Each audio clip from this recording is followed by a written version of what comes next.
Akhirnya dia buat surat notaris, ini udah surat tanahmu ya. Akte notaris jadikan surat tanah gitu bang. Jadi masyarakat sejauh mana bang pada saat itu gejolak dalam batin abang bang? Nyawa bang taruhannya bang. Salam BHP Opers. Seoptimis apa Anda? Seoptimis jika 1:1000 kita adalah satunya. Seoptimis jika itu adalah lubang jarum, maka kita masuk ke dalam lubangnya. Dan seoptimis jika orang bilang itu tembok, maka kita cari pori-porinya dan kita masuk ke dalamnya. Tetap optimis, optimis, optimis, optimis.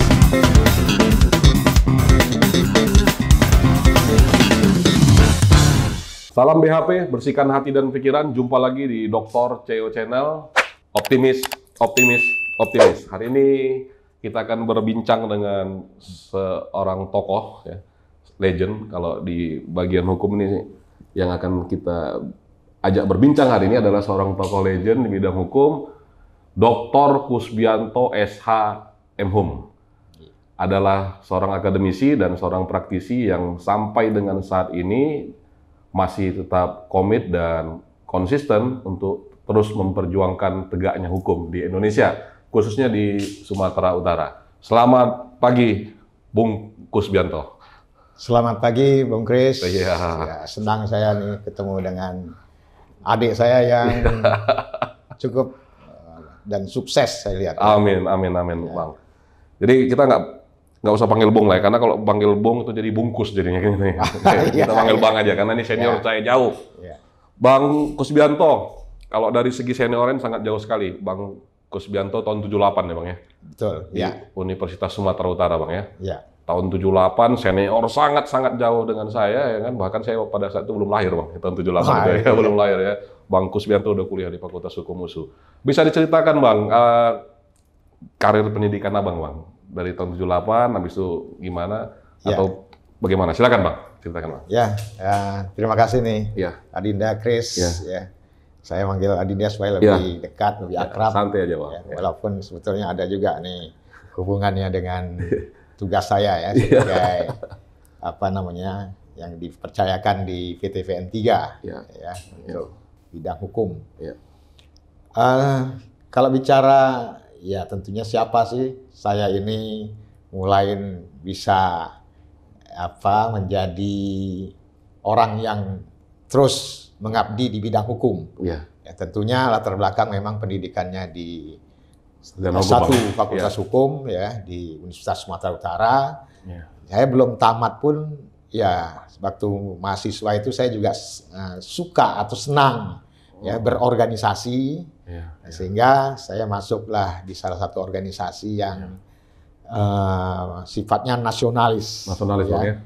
Karena saya melihat ya itu yang sesuai dengan jiwa dan ide-ide pemikiran yang saya pelajari baik itu sebagai mahasiswa itu. Jadi itulah apanya ya. Jadi begitu saya juga mau tamat ya saya ingin bagaimana juga bisa nanti berbuat ya di masyarakat. Nah, saya pilih ini ada yang namanya Lembaga Bantuan Hukum. LBH Bang. LBH di bawah naungan Bang Buyung dulu Bang ya. Bang Buyung waktu itu kita tahu tokoh ya sudah mendunia dia yang bergerak atau berjuang untuk penegakan hukum ya baik di Indonesia maupun juga di tingkat internasional. Nah, itulah yang saya melihat ya. Jadi saya nggak sembarang itu mencari tempat untuk bagaimana bisa mendapatkan ilmu ya lebih banyak lagi. Maka saya masuklah waktu itu magang di LBH. Setelah tamat? Belum tamat lagi. Oh, masih kuliah Bang? Kira-kira udah semester akhir. Oke. Ya, tapi dulu Bang kuliah S1 dulu beda dengan zaman sekarang Bang ya. Kalau S1 dulu tamatnya susah memang Bang ya. Tamatnya susah. Kalau sekarang kan ada semester pendek Bang, ada ujian khusus. Kalau dulu mungkin tentamen apa udah mulai SKS? Ya, ada eksamennya. Eksamen Bang Itu yang juga tantangan berat.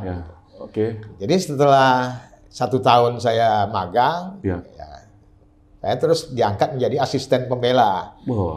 Padahal belum tamat dulu. Ya.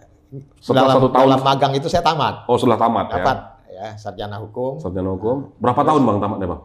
Aduh, ya selama juga saya, hampir 6 tahun juga. Oh, 6 tahun itu cepat Bang dulu. Ya, Kalau iya. 6 tahun itu dulu cepat Tapi kan Bang? melihat dibilang kawan-kawan katanya begitu. Oh gitu ya Bang kan? ya? Oh, ini kan masuk hebat kau Gus katanya kan. Bisa 6 tahun ya kan? Bisa tamat, sampai ya? tamat katanya. Iya. Sekarang aja Bang kalau tamat 6 tahun dibilang mahasiswa abadi Bang. Kita bawa dulu udah hebat lah itu Bang. Iya. Oke Bang, lanjut begitu. Jadi saya asisten, ya? diterima jadi asisten pembela. Ya. Ya tentu saya bagaimana sih sebetulnya melihat ya kan hukum dalam konteks di lapangan ya kan. Oke. Itu yang saya terus geluti dan bahkan saya dibawa oleh senior-senior ya, ditugaskan ya termasuk Bang Kamaludin Lubis itu sebagai yang mendirikan LBH yang di Medan loh Bang ya. Ya salah satu pendiri LBH Medan di Sumatera Utara. Iya.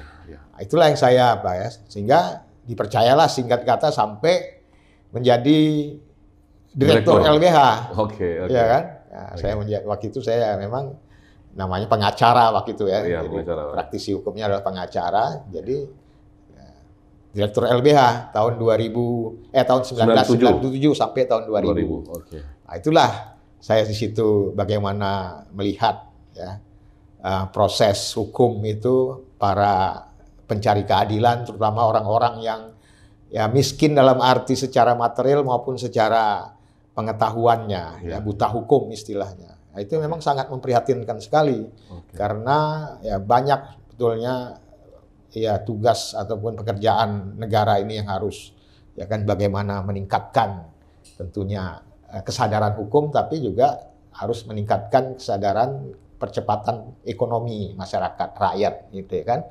Nah, itulah bangkitnya saya jadi direktur ya mungkin udah banyak dikenal ya kan. Nah, disitulah kemudian tahun 2000 itu saya berakhir ya saya bukan nyari-nyari apa ya terus terang aja nih ya kan artinya terus saya dipinang oleh PTPN 3 ya kan. Salah seorang direksinya mengatakan Pak Kus kan udah nggak di LBH lagi cobalah bantu di PTPN 3 ini banyak masalahnya. Salah satu direkturnya itu pun alumni USU juga. Betul. Kebetulan salah satu ya kan. Alumni USU. Jadi ada hubungan ya kan alma mater gitu menjadi juga satu kepercayaan dan dan saya pun bisa. Dan akhirnya Bang Kus S1, S2. S2-nya ini jauh sekali Bang ya, bahkan udah sangat jauh Bang ya. Betul. Tahun berapa Bang S2 Bang? Saya masuk S2 itu ya tahun 2001 baru. 2001 ya. 2001. Karena tadinya saya pikir ya hidup ini bagaimana bisa membantu atau memberikan perjuangan masyarakat ini rakyat ini bisa mendapat bantuan hukum.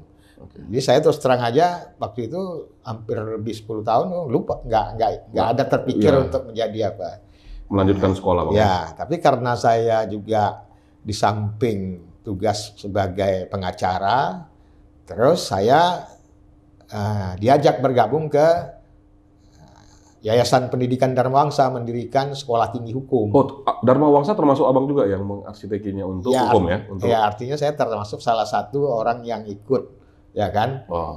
Bagaimana membangun Universitas Dharma Wangsa itu menjadi universitas yang sekarang ini cukup ya bisa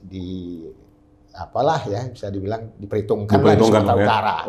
Oke. Bang Kus, setelah itu Abang ngambil doktor, ya kan Bang ya? Ambil S3 di tahun 2010 saya baru. 2010 ya, ambil doktor lagi. Jadi artinya S1, S2, S3 di USU Bang ya? Tetap di USU. Wah, ini kecintaan Bang Kus dengan Universitas Sumatera Utara nih Bang ya? Betul, karena saya juga ya terus terang kalau di USU ini kan ya tentu juga sambil nyambi bisa bekerja Bang ya? Ya, bekerja tetap. Kan bisa Bang, opsional kan banyak bisa dokter di mana gitu supaya jadi dokter kan gitu kan. Tapi kan Abang memilih USU ini kan memang orang bilang kan susah Bang masuk di USU, gitu, kuliah di USU susah. Akhirnya memang Abang buktikan memang agak susah Bang ya? Ya, dibilang ya susah-susah gampang sebenarnya ada juga ya. Karena tergantung kita juga Bang. Lah, bagaimana seninya kita, komunikasinya dengan para dosen dan guru besar, itu kan seperti itu sebetulnya. Sebenarnya kesusahan itu kan datangnya dari diri kita Bang ya? Dari diri kita, bukan karena USU-nya Bang ya, tapi karena diri kitanya gitu ya Bang. Jadi orang kalau mau ngambil dokter Bang pikir-pikir nih, kalau nggak punya waktu ya juga nggak mungkin ngambil dokter kan gitu. Betul, karena dokter ini nggak bisa lah. Saya bilang juga, kalau namanya kita ambil doktor sama mahasiswa saya, kita nggak bisa main-main. Kita harus sungguh-sungguh punya komitmen dulu ya. Bahwa kita memang mau menambah ya kan keilmuan, Bang, ya. Keilmuan karena secara S3 doktor itu. Saya bilang itu sama adik-adik ya kan. Bang Kus, silakan minum, Bang Kus. Ini minuman ya. Terima kasih. Ya. Jadi Bang Kus, tadi Abang udah bilang bahwa Bang Buyung itu adalah orang yang sangat berpengaruh dan sangat berperan dalam karir Abang di dalam bidang advokasi, Bang, ya, dalam pengacara di bidang hukum. Bang Kus itu tercatat sebagai Direktur LBH di tahun 97 sampai tahun 2000. Bang, tahun 97 sampai 2000 itu kan tahunnya kan sangat berbahaya di Republik ini, Bang, ya. Bisa diceritakan, Bang Kus, ya kan? Itu Direktur LBH itu kan pasti orang datang semua ke sana. Kenapa? Pre, Bang, ya. Pre itu apa bahasa Medan? Pre gratis lah. Gratis ya, Bang, ya. Habis itu jumpa Bang Kus dulu gampang, di mana aja bisa jumpa kan gitu deh kan. Orang datang ke kantor Bang Kus, jumpa Bang Kus langsung, jumpa direkturnya langsung, Bang Kus langsung kan. Bang, itu sejauh mana, Bang, pada saat itu gejolak dalam batin Abang, Bang? Nyawa, Bang, taruhannya, Bang. Begini ya, memang pada saat saya itu berada di LBH kan juga sistem pemerintahan ya kan, terus lah sistem politik itu kan kita tahu sangat kuat, kekuasaan, power itu ya dari penguasa itu sangat tinggi, besar dan sangat kuat. Ya tentu tantangannya namanya juga LBH berjuang untuk ya kan kepentingan rakyat, ya rakyatnya juga rakyat yang korban-korban dari terutama ada yang pelanggaran hukum yang berdimensi hak ajasi, ya kan? Tentu ini ya sudah menjadi sorotan dan lawannya ya aparat-aparat yang harus support, ya kan? Pemerintah. Jadi saya di posisi itu.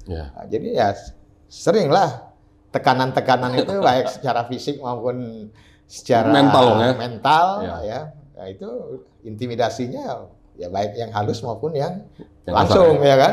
Ya itu tantangan dari saya.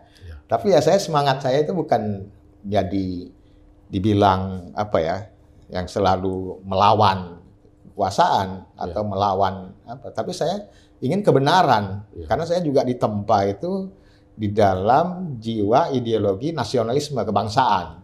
Saya sangat cinta kepada bangsa dan negara ini yang begitu besar dan juga diperjuangkan oleh salah satunya adalah presiden proklamator kita itu Bung Karno yang punya ideologi nasionalisme kebangsaannya sangat tinggi dan sangat diakui oleh dunia.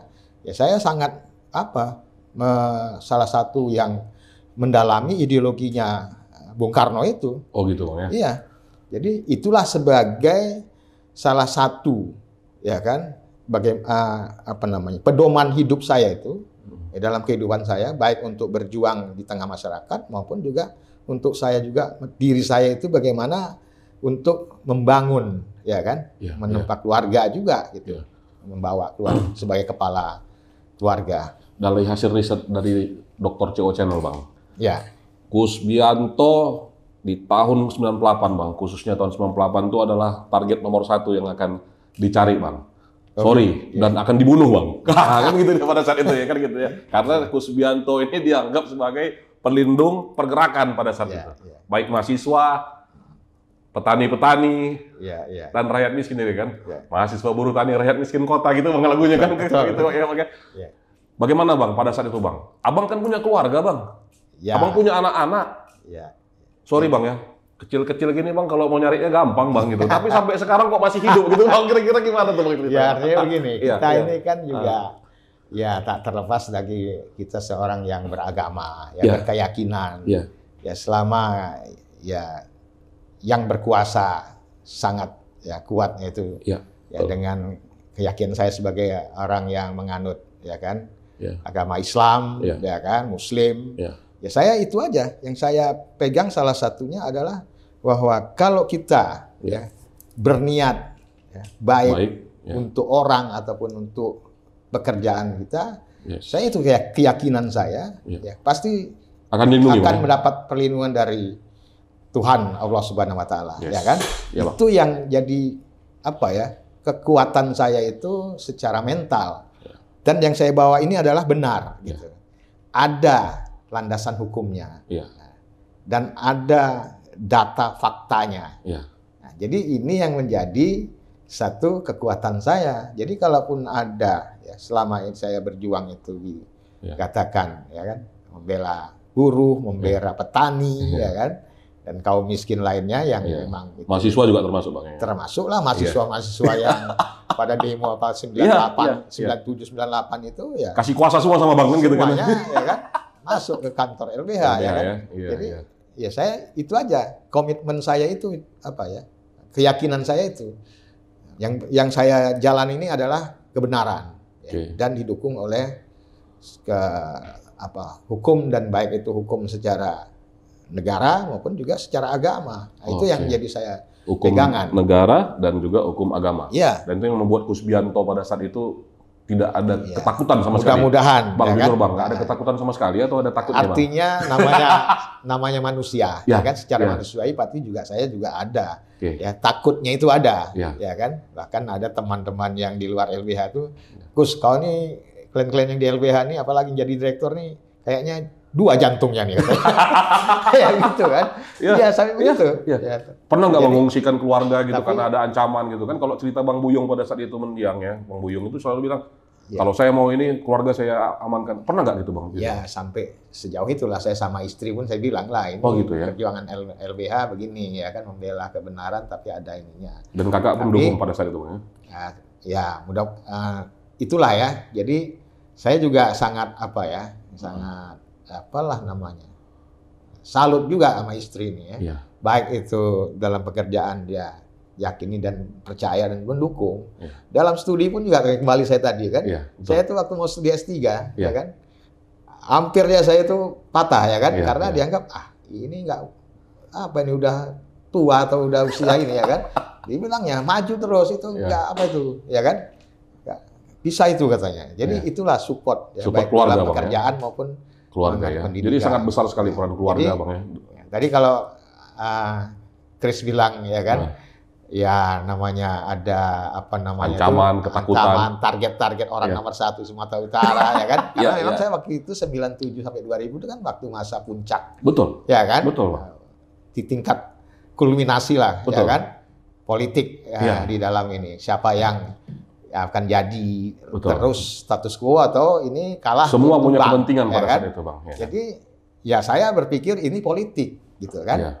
Ya bisa saja memang saya dijadikan salah satu daftar nama-nama orang yang selama ini harus disingkirkan, baik itu ya dinamakan mau dilenyapkan sebagaimana caranya ya kan, mau ditangkap itu. Baik di LBH maupun dari dunia ini Bang gitu. Tapi saya informasi itu tahunya setelah jauh-jauh hari ya. Setelah jauh-jauh hari ya. Jauh hari setelah aman. Nah, itulah makanya.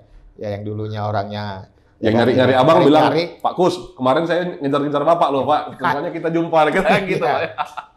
Itulah dia kesan dalam. Baik Bang Kus, itu yang saya sebutkan sebenarnya Bang Kus kalau udah mau mati berkali-kali loh Bang. Sampai hari ini udah mati berkali-kali karena pada saat Abang jadi direktur LBH, bahkan sebelumnya Abang tetap jadi advokasi di LBH Bang ya. Direktur LBH tahun 97 sampai 2000 itulah puncak gejolak di Republik ini. Sejarah mencatat. Ini kebetulan bulan Mei Bang, pada saat tahun 98 nih. Ini bulan Mei kita mengenang 24 tahun reformasi di Republik ini Bang. Nah sebenarnya yang nilai apa sih Bang yang Abang dapatkan? Abang kan hidup pada zaman itu ya. Tahun 98 itu Abang langsung mahasiswa-mahasiswa pada saat itu yang akhirnya minta advokasi juga tercatat ya. Ada kawan-kawan kita Bang Sahat Simatupang itu dia mencatatkan bahwa pada saat itu saya kasihkan kuasa ke Bang Kusbianto LBH Medan pada saat itu. Bang, sebenarnya nilai-nilai apa yang ada di reformasi dan yang ada di zaman sekarang? Perbedaannya di mana sih Bang? Perjuangannya Bang, kira-kira Bang? Ya, sebetulnya kan ya memang kita kalau mengingat sekarang besok tanggal 20 Mei itu kan hari Kebangkitan Nasional. Ya, saya juga mungkin ini berpesan juga lah nih sama orang-orang anak-anak muda ya kaum sekarang dikenal milenial ya kan. Milenial. Saya pikir ini kita ini menjadi negara kesatuan Republik Indonesia ini bukan dapat begitu aja dari langit turun ya ini negara Indonesia. kan berjuang dengan darah, ya berdarah-darah. Ya. Dan awalnya itu ya dibidani itu oleh gerakan 1908, ya kan? Oh, 1908 Bang ya? Iya, kalau saya baca itu karena saya juga mengagumi apa ya kan sejarah Indonesia ini, ya selalu melihat Indonesia sekarang ini ya kan dalam sudah lebih dari apa?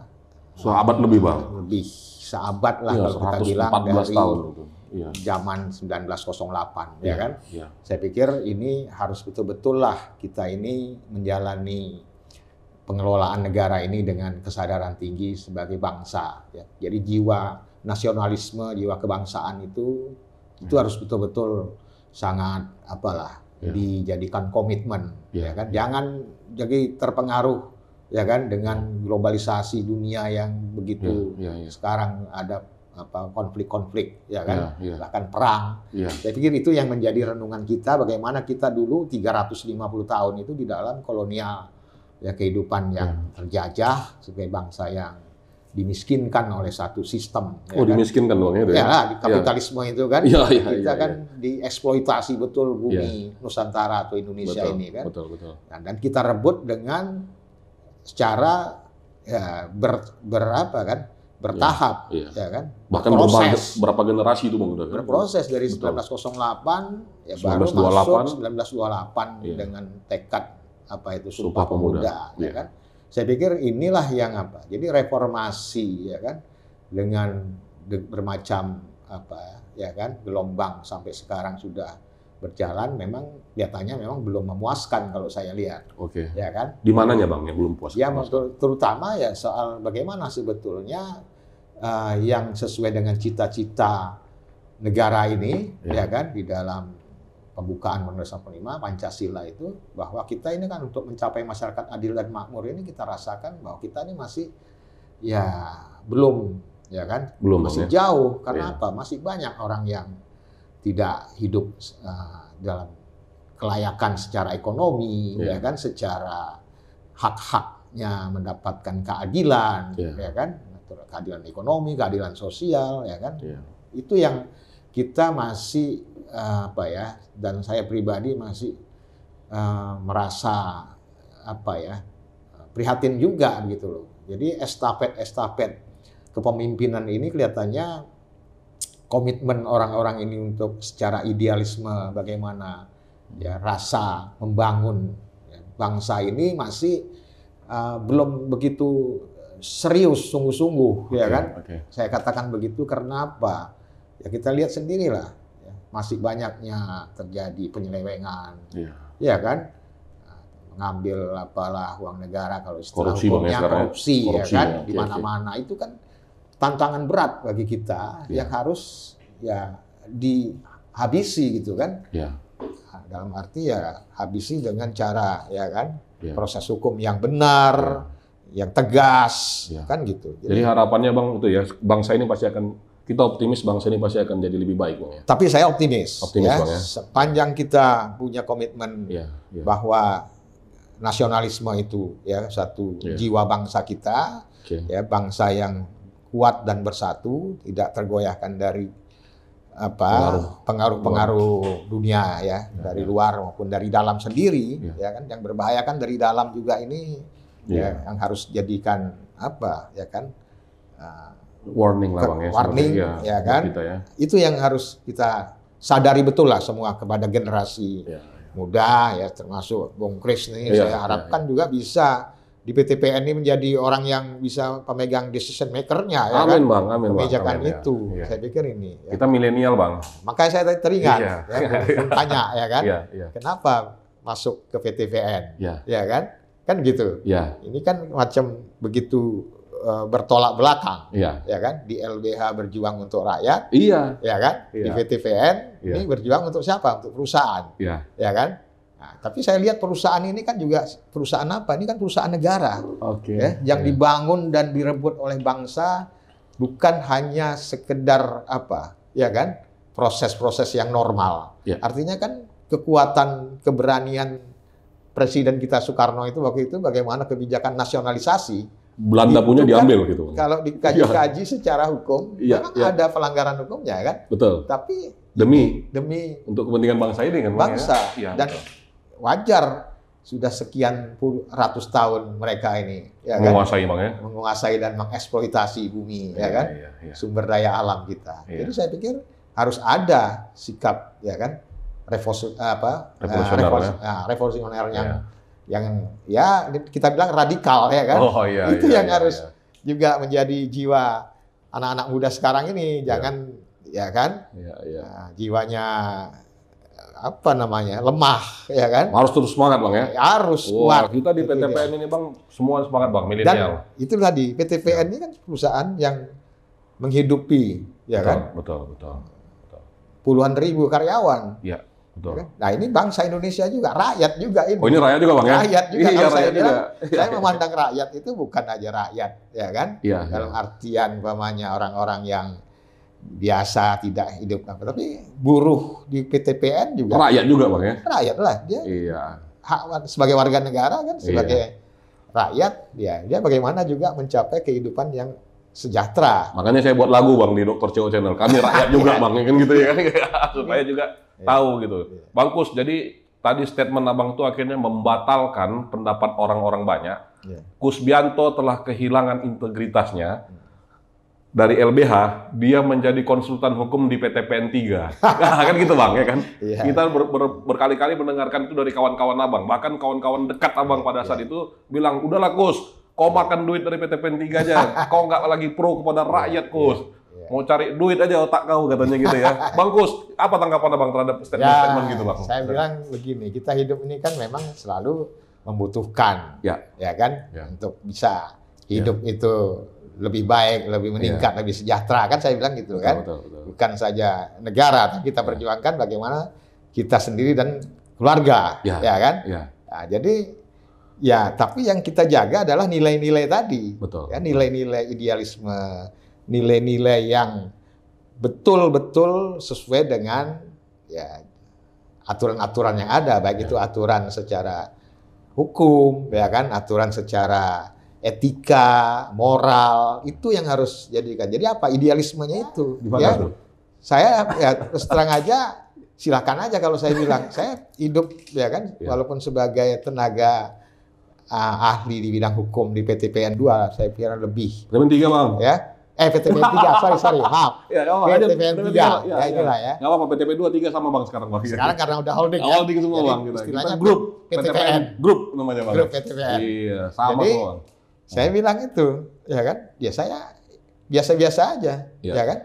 Tetap saya menjaga konsisten di rel itu, ya kan? Nggak mau saya memanfaatkan, oh ini PTPN ini 3 apalagi yang paling apa ya, yang paling Banyak duitnya, gitu, Bang, ya? duitnya, ya, yang paling hebat Kan ini. itu, Bang, statement-statement dari kawan-kawan Tapi, Abang kan gitu kan. Silakan aja lihat bagaimana Kusbianto hidup, ya kan? Sampai detik ini Kusbianto yang kita kenal tetap humble, Bang, ya. Tetap biasa saja. Amin, ya mudah-mudahan. Karena nggak ada beda. Bang Kus itu kalau mau bersidang, dia mau ke PTPN 3, Opers, dia tetap dengan kemeja begini-begini aja terus.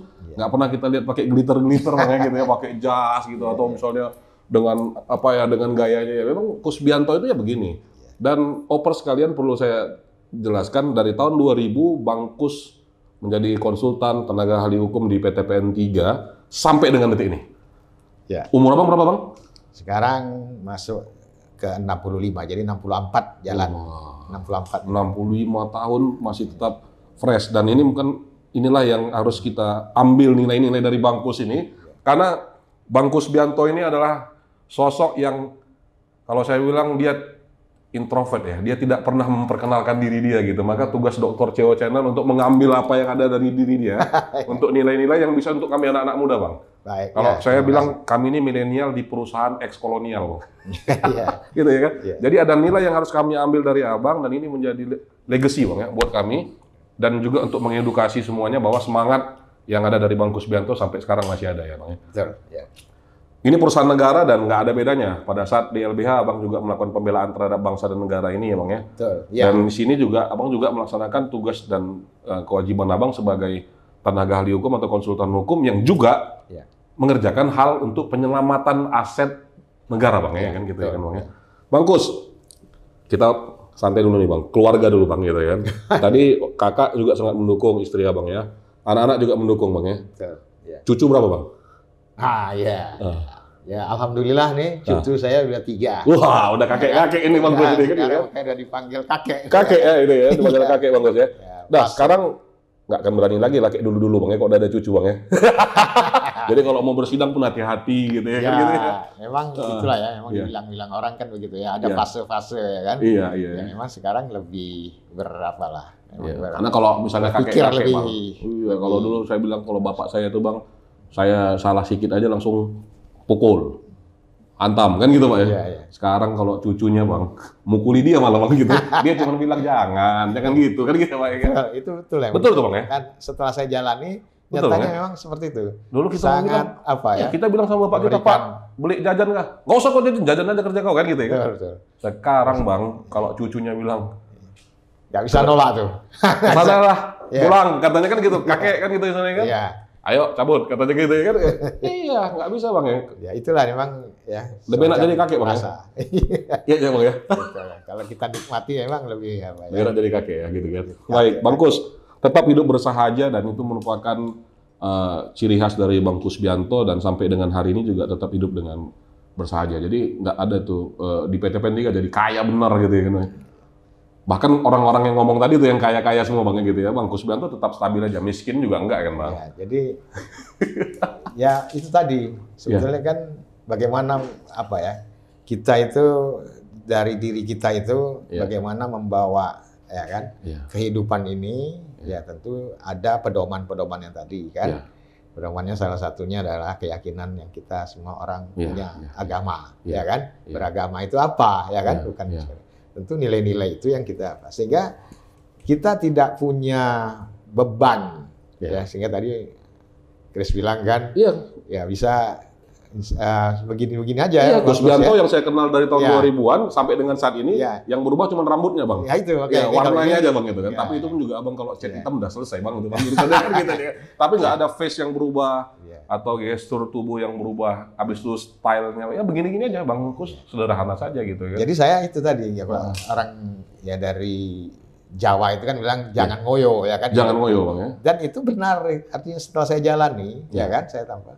Sehingga hidup ini ya enjoy ya kan, tapi tetap kita harus bagaimana berbuat ya kan, berbuat untuk siapa ya kan, untuk kepentingan siapa. Tentu kan kita punya garis idealisme tadi, ajaran ya kan. Nah, itu yang harus kita jadikan apalah ya kan, pedoman hidup kita.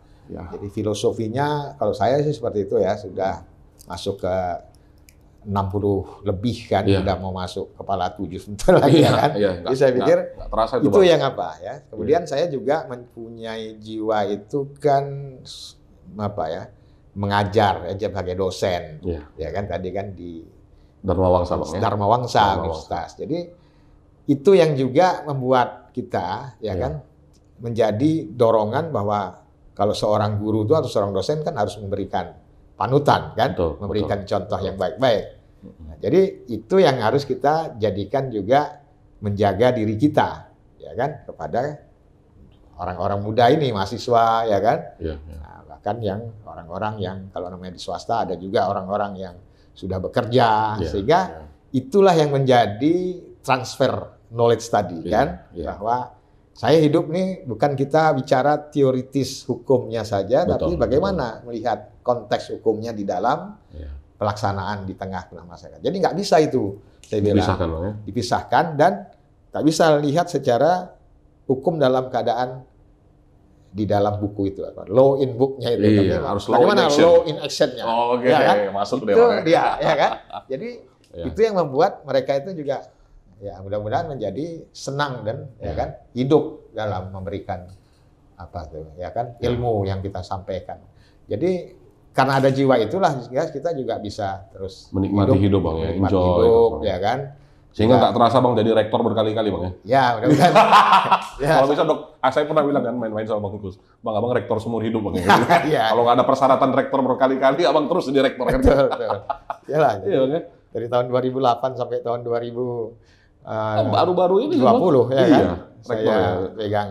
Siapa yang nggak kenal Kusbianto gitu ya, rektor seumur hidup katanya kan gitu ya kan. Tapi itu semuanya ya karena itu tadi. Ya, dan sampai sekarang kecintaan abang dengan Dharma Wangsa sangat luar biasa bang. Ya artinya saya tuh kan tadi juga bilang ya kan kita ini kan punya apa ya satu sikap ya kan karena orang akan menilai. Ya, jadi walaupun ya kan kita hidup di Dharma Wangsa ya seperti ini Dharma Wangsa itu level tingkatannya secara kualitas, kemudian secara kualitas kita bilang lah imbalan yang dapat, tapi kita juga jangan melihat jauh ke atas, betul, ya kan? Betul. Karena bukan itu ukurannya ya kan? Hidup ini senang dan bahagia kan gitu. Ini keren, ini yang nilai-nilai hidup ini yang Bang Kus ajarkan buat kita. Jadi saya, ya makanya bisa dianggap ya kan? Percayaan itu sampai tadi rektor seumur hidup. Seumur hidup. Tapi jangan juga janganlah ya kan. Kita juga ada aturan-aturan dan juga butuh regenerasi bang ya. Jadi itulah yang mendapat kepercayaan dan menjadi pegangan bagi kawan-kawan di lingkungan universitas ya kan. Sehingga ya bisa ya kan. Mereka itu bisa percaya saya nggak akan tetap nggak kemana-mana. Walaupun saya, bang, kalau misalnya nggak dipercaya bang. Ya walaupun saya ada pokoknya di mana-mana, saya ngajar di PTS lain, tapi saya tetap komit, ya kan. Ini adalah rumah saya juga, yang harus saya besarkan. Seperti juga PTPN. Betul. Ya kan. Betul. Kenapa saya bisa panjang? Karena saya di sini ya lihat bahwa PTPN ini ya memang betul-betul perusahaan yang harus diberikan, ya kan. Bantuan apa yang kita bisa buat. Betul. Saya sebagai orang hukum ya kan. Ada masalah-masalah ya kan.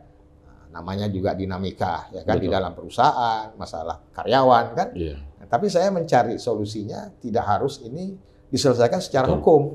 Walaupun pegang pedomannya landasan hukum tapi selesaikanlah dengan baik. Ya kan? Ada nilai kekeluargaan. Nilai musyawarah kekeluargaan. Itulah yang paling tinggi. Soekarno kali sampai keadilan, ya kan? Iya. Keadilan yang paling tinggi kan itu, ya kan? Ada satu kesepakatan, ya kan? Sepakat dalam undang-undang, musyawarah, ya kan? Iya. Itu yang menjadikan saya ini senang kenapa, ya kan? PTPN ini saya tetap bisa nih. Kalaupun Pak Chris bilang tadi ya, ada orang kan. Ya dari ini mengharapkan terus panjang, tapi saya kayaknya nggak betah kan, nggak merasa. Kenapa? Karena di dalam begini. Tapi saya lihat PTPN ya bisa menjadi contoh kan begitu. Betul. Tetap dia bisa menjadi leader di antara PTPN yang ada di Sumatera Utara atau di Sumatera lah kita bilang, ya kan? Itu yang menjadi saya juga terus sebagai dosen. Bahkan saya membuat kan penelitian, betul. Kenapa tanah-tanah ini digarap masyarakat? Salah satu penelitian disertasi doktornya juga dan di PTPN 3, Bang. Saya disertasi doktor saya ya PTPN 3. Ya. Temuan saya itu di PTPN 3. Iya. Nyatanya PTPN 3 ini membuat satu cara penyelesaian sengketa itu dengan model sendiri. Dan ini menjadi model penyelesaian. Role model buat penyelesaian tanah. Tanah-tanah. Yang ada di wilayah perkebunan. Jadi itu yang saya jadikan buku. Ya kan? Nah, itulah yang saya bisa berbuat untuk bangsa ini kan. Wah, luar biasa. Bang Kus, sebenarnya apa sih yang terjadi dengan masalah pertanahan di Indonesia ini, Bang? Khususnya di BUMN, di PTPN. Jadi kan banyak stigma bahwa ini tanah ex-HGU udah kasihkan ke rakyat. Ini tanah ini jadikan reforma agraria. Ini tanah ini PTPN nggak berhak lagi kasihkan masyarakat. Ini kan jadinya kan nggak teredukasi masyarakat, Bang. Jadinya akhirnya ada orang akhirnya mengambil kesempatan jual beli tanah milik negara, dia nggak paham, Bang. Sebenarnya silakanlah Bang diedukasi, Bang. Kira-kira gimana tuh, Bang? Sebagai dokter nih ya, sebagai dokter di bidang pertanahan ini gimana? Sebagai ahli di hukum juga lah dibilang kan karena dokter ya. Kemudian dari pengalaman saya, 20 tahun saya kira-kira kan? 22 tahun Bang. Ya itulah. Jangan kurang-kurangi Bang, 22 tahun Bang. Kira itulah pasnya 22 tahun sangat juga saya bangga juga ya kan bisa dipercaya seperti ini dan bisa bekerja sama. Jadi kalau saya lihat dari pengalaman itu adalah bahwa masalah-masalah tanah di perkebunan khususnya di BUMN lah PTPN ini itu tak terlepas dari juga pertama soal geografis lah ya. Nah, geografis artinya kenapa? Dulu kan kalau zaman-zaman proses dulu tanah-tanah ini ya memang perkembangan penduduk kan begitu cepat sehingga dan pembangunan begitu cepat juga ya berproses. Tanah-tanah perkebunan ini kan banyak menjadi satu wilayah yang masuk ke wilayah-wilayah perkotaan, kan begitu ya. Baik itu perkembangan dengan otonomi daerahnya, kan seperti itu. Itu secara apa ya, administrasi geografis, ya kan. Nah, yang kedua adalah memang faktor juga historis ini ada juga secara hukum kan. Kalau dikaji-kaji, ya masing-masing wilayah di daerah-daerah ini kan Indonesia ini dulu mempunyai berbagai macam katakanlah kearifan lokal dan hukum-hukum lokal, kan begitu ya. Nah, dulu Belanda bisalah dia dengan sistem apanya, ya kan kolonialismenya, ya kan, ya ambilnya aja gitu bang ya. Membuat pemaksaan. Tapi dengan kembali sebagai negara yang merdeka, kan gitu, masyarakat kan menganggap ya Indonesia udah merdeka nih kan, merdeka ya kita harus juga merdeka juga begitu ya kan. Nah, itu kan kesan-kesan itu yang salah ya kan. Sementara kita menjadi suatu negara ini kan ada aturan-aturan hukum yang dibuat, nah, gitu ya kan. Nah, jadi proses ini juga ya mengalami, umpamanya dulu asal-usul ada wilayah Sumatera Timur ini Kesultanan Delhi kan begitu ya. Nah, di wilayah Riau sana ada kesultanan juga, di tanah Tapanuli, Batak atau Simalungun ada ya kan tanah-tanah adat. Nah, ini yang akhirnya muncul kan. Nah, jadi persoalan-persoalan itulah yang menimbulkan konflik-konflik tanah. Ya kan, sementara perkebunan juga ya sebagai perusahaan yang punya tanggung jawab, ya kan, dan diberikan hak atas tanah itu untuk mengelola hak guna usaha. Tentu dia punya tanggung jawab bagaimana mengembangkan perusahaan ini untuk ya, bisa mensejahterakan ya kan bangsa ini kan begitu. Nah, inilah ada konflik ya kan kepentingan ya kan. Nah, yang sulitnya kan kepentingan-kepentingan ini juga ada politik hukum. Ya kan? Politik hukum pertanahan kita bagaimana? Politik hukum kita di negara ini gimana? Itu yang membuat juga semakin kalau ibaratnya ada benang kusut semakin susah bang ya untuk mengurainya bang ya. Menguraikannya. Betul. Inilah yang menjadi dinamika kalau saya ikuti ya kan. Penyelesaian sengketa tanah ini. Itu yang apa? Makanya saya menarik kan waktu itu disertasi ini gimana cara menyelesaikannya. Apa yang diselesaikan oleh PTPN, khususnya PTPN 3. Nyatanya saya lihat, ada ini pedoman-pedoman yang dibuat. Kebijakan-kebijakan yang berlandaskan hukum, ya kan? Tetap mengacu kepada hukum pertanahan, hukum agraria. Nah, inilah sebetulnya. Jadi yang sangat sulit adalah kepentingan-kepentingan tadi. Ya kan? Ada kepentingan kelompok-kelompok orang yang berlatar belakang politik, ya kan? Organisasi. Nah, ini kan biasalah, ya kan? Berkumpullah semua kepentingan, akhirnya masyarakat yang dikorbankan. Masyarakat yang menderita. Ya kan? Apalagi yang kalau udah sekarang ini udah masuk ke wilayah Deli Serdang, Kota Medan, ya kan? Ini kan kepentingannya sangat tinggi. Tanah ini kan semakin tinggi harganya, bang. Iya, sangat menjadi bagian, ya kan? Jadi bang sebenarnya gini bang, untuk mengurai masalah pertanahan khususnya di PTPN bang, kita akui bahwa PTPN juga harus disiplin untuk mengurus legalitas dalam bentuk hak guna usaha, kayak gitu bang.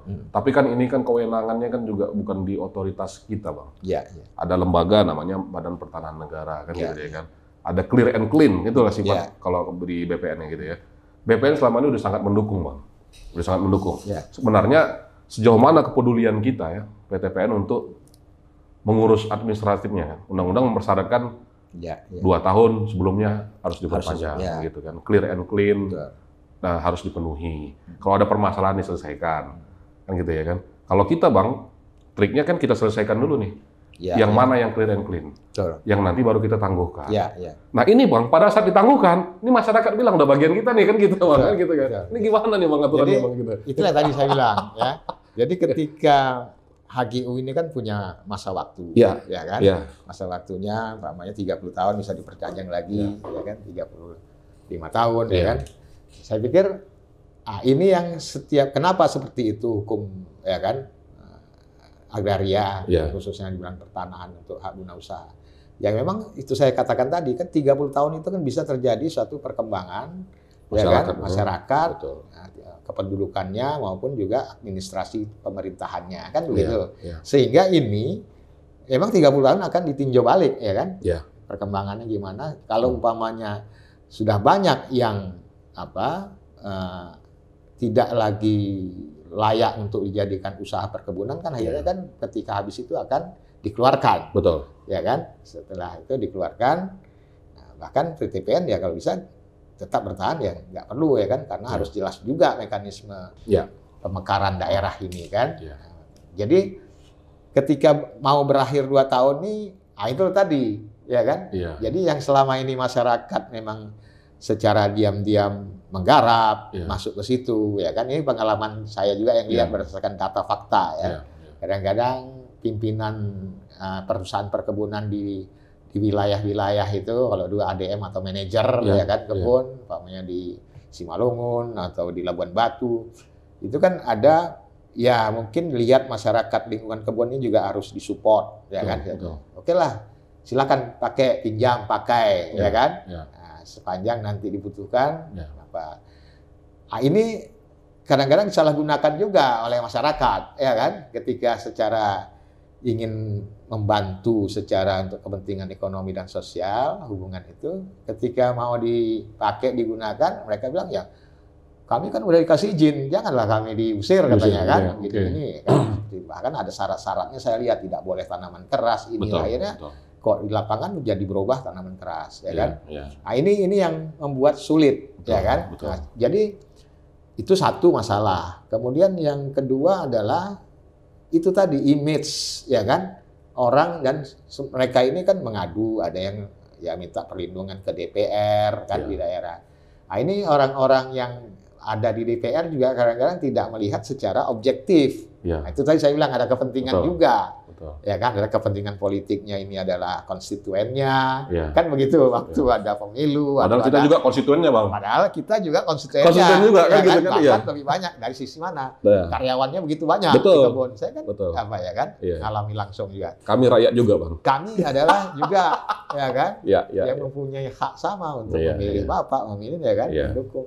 Itu yang menjadi apa ya beratnya apa. Jadi ada kepentingan-kepentingan ini yang juga ya tentu saya bukan menuduh ya. Dugaan kuatnya itu ya material juga. Oh gitu. Uang. Dan ya itu kan? Bang yang sebenarnya kita itu mau yang menjadi apa ya, sehingga jadi penghambat penyelesaian permasalahan tanah di rakyatnya jadi objek PTPN. juga. Betul. Itu yang apa ya, buktinya dialog-dialog itu yang saya ikuti ya terbuka, dan dari bukti-bukti mereka juga bisa nyatanya diselesaikan secara apa namanya itu mediasi oleh kita, secara apa namanya itu apa namanya kalau kita bilang suguh hati ya kan, yang khas PTPN 3 ya kan, suguh hati nyatanya terbuka ya kan. Ada ya Pak, dulu saya bilang ini kami udah diorganisir, udah gini, udah ada juga uang ini kan, uang perjuangan ya kan gitu kan. Jadi wah ini emang, jadi itulah yang membuat berat ya. Kemudian tidak diberikan pemahaman. Itu tadi yang seperti Chris bilang ya, bahwa tanah itu kalau sudah berakhir katakan pun dikeluarkan dari HGU ya kan, itu tidak otomatis seorang penggarap itu yang akan juga memilikinya. Ada proses administrasi ya, permohonannya. Betul. Kan? Karena ini adalah aset negara, Bang. Karena ini adalah sudah kembali menjadi tanah yang dikuasai negara. Nah, jadi tunggu dulu, tata aturannya ada. Khusus untuk pengelolaan aset dan di perkebunan dengan perusahaan negara ada tata kelola untuk pelepasan asetnya. Betul. Gitu. Dan masyarakat perlu edukasi. Sampai pun ya, kalaupun sudah berada di luar HGU, terbit, tapi ini belum dikeluarkan dari inventarisasi aset itu negara, masih tanggung jawabnya PTPN. Itu Bang. Nah, itu yang harus juga apa secara karena dia adalah pemilik yang selama ini HGU diberikan kepada PTPN, tanggung jawabnya tetap juga di situ masih ada, ya kan? Mungkin yang berkaitan dengan aset, harta, ya kan? Baik yang tetap maupun tidak tetap, itu kan menjadi tanggung jawab, ya kan? Bagaimana prosesnya ini. Terus pelepasannya juga yang PTPN yang lebih tahu sebagai masyarakat lingkungannya. apakah mereka ini petani-petani yang memang betul-betul ya kan memerlukan tanah atau dia ada petani-petani berdasi yang mafia tanah lah Bang gitu Bang ya. Iya, mafia tanah Bang ya. Katanya kalau dalam istilah hukum area mafia tanah ya kan. Jadi gini Bang, kalau lah misalnya sedang diperpanjang saja dipermasalahkan, apalagi yang tidak diperpanjang. Jadi yang tidak diperpanjang, ini HGU-nya sudah tidak diperpanjang. Betul. Itu saja pun tidak dengan gampang keluarnya, karena ini adalah aktiva negara. Aset negara pelepasannya juga ada proses. Karena negara juga harus mempertanggungjawabkan PTPN dalam hal ini adalah pengelola Bang ya. PTPN itu hanya pengelola, dia hanya penerima kuasa dari Menteri Keuangan sebagai pemegang aset negara kan gitu dia Bang. Ini masyarakat perlu diedukasi Bang. Abang di dalam dunia pendidikan itu tolong diedukasi buat masyarakat. Memang. Supaya apa ya Bang, yang saya prihatin lah dengan keadaan kayak gitu. Akhirnya masyarakat ditumbalkan untuk berhadapan di lapangan gitu ya. Dengan kamilah dari negara gitu PTPN. Ini tanahnya PTPN nggak pro terhadap rakyat. Ini kan perlu diedukasi Bang ya. Ya, betul itu yang sebetulnya pendidikan penyadaran hukumnya itu ya kan, baik dia secara formal di tingkat perguruan tinggi ya kan. Dan mereka juga saya lihat banyak yang juga mengambil karya ilmiah penelitiannya untuk skripsi di bidang tanah, mengangkut tanah perkebunan. Ya itulah yang saya bilang.